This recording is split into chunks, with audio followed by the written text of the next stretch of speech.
लोकसभा चुनाव 2024 को लेकर एक तरफ जहां तमाम गठबंधन के बीच सीट शेयरिंग को लेकर मंथन शुरू है, तो दूसरी तरफ बिहार के मुख्यमंत्री नीतीश कुमार बिहार ही नहीं देश से बाहर जा रहे हैं। यूं तो मुख्यमंत्री नीतीश कुमार यूनाइटेड किंगडम जा रहे हैं, जहां स्कॉटलैंड में बन रही साइंस सिटी का अवलोकन करेंगे। नीतीश कुमार के साथ अधिकारियों की टीम भी जा रही है और यह खबर निकलकर सामने आ रही है कि जब नीतीश कुमार बिहार लौटेंगे तो वैसी ही साइंस सिटी एक बिहार में भी देखने को मिल सकती है। बिहार से बाहर हैं भी नीतीश कुमार, राजधानी दिल्ली में है और विदेश जाने से पहले राजधानी दिल्ली में नीतीश कुमार एनडीए शीर्ष नेतृत्व से मुलाकात करेंगे। खासकर बीजेपी के शीर्ष नेताओं से उनकी बातचीत होगी और सीट शेयरिंग का फॉर्मूला तय कर लिया जाएगा।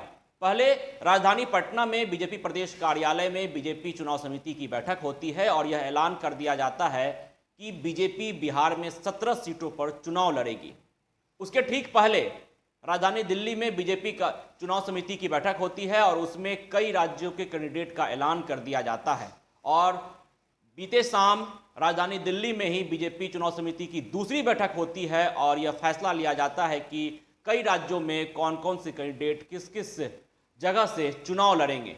अभी ऐलान नहीं किया गया है, लेकिन तय कर लिया गया है कि कौन से सीट से कौन से कैंडिडेट चुनाव लड़ने वाले हैं। और उसके ठीक बाद मुख्यमंत्री नीतीश कुमार की मुलाकात एनडीए शीर्ष नेतृत्व से होने वाली है, बीजेपी के शीर्ष नेताओं से होने वाली है।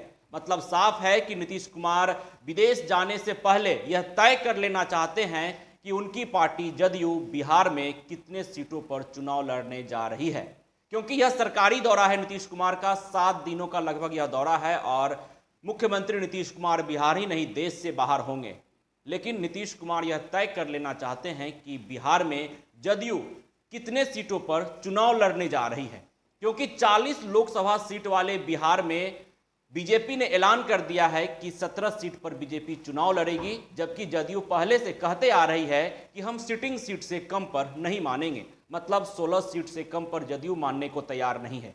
ऐसे में जीतन राम मांझी की पार्टी है, उपेंद्र कुशवाहा की पार्टी है, चिराग पासवान की पार्टी है और पशुपति कुमार पारस की पार्टी बिहार में है, जो अपना जनाधार दिखाकर अधिक से अधिक सीट की डिमांड कर रही है।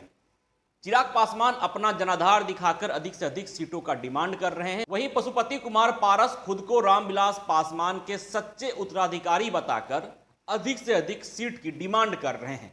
उपेंद्र कुशवाहा भी अपनी एक नई पार्टी बनाए हैं, एनडीए में शामिल हुए हैं और अधिक से अधिक सीट की डिमांड कर रहे हैं।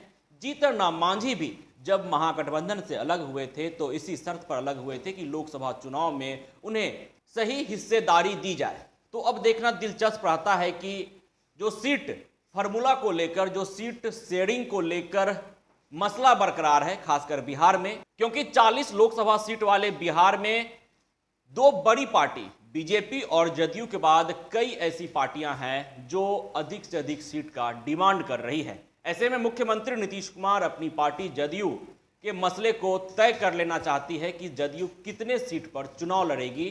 बीजेपी के शीर्ष नेतृत्व से उनकी मुलाकात होगी राजधानी दिल्ली में, बातचीत होगी और नीतीश कुमार विदेश जाने से पहले यह फाइनल कर लेंगे कि बिहार में जदयू कितने सीट पर चुनाव लड़ने जा रही है। खबरों का सिलसिला यूं ही चलता रहेगा। जुड़े रहें फर्स्ट बिहार के साथ। ये लो मुंह मीठा करो, आज मैंने अपना जॉब छोड़ दिया, अब हम पूर्णिया वापस जाएंगे। जॉब छोड़ दिया है? मतलब ये घर कैसे चलेगा? हम करेंगे क्या? और माँ बाबूजी क्या बोलेंगे? इसलिए मैं एक और मिठाई का डब्बा लाया। अपने बिजनेस के लिए लोन अप्रूव हो गया। अरे लोन अप्रूव हो गया वो तो ठीक है, लेकिन पूर्णिया में हम रहेंगे कहाँ? अपना घर भी तो नहीं है वहाँ। इसलिए तो एक और मिठाई का डब्बा अलग से लाया हूं। हमने पूर्णिया में घर ले लिया है, पूर्णिया के ई होम्स पैनोरमा में। पूर्णिया में पैनोरमा ग्रुप लेकर आए हैं ई होम्स पैनोरमा। बड़ा घर, आलीशान जिंदगी और अत्याधुनिक सुविधाओं के संग। अरे अब क्यों मुंह मीठा करवा रही हो? क्योंकि हम घर वापसी जो कर रहे हैं। घर वापसी की खुशी पूर्णिया में ई होम्स पैनोरमा के संग। ई Homes Panorama, luxurious lifestyle redefined.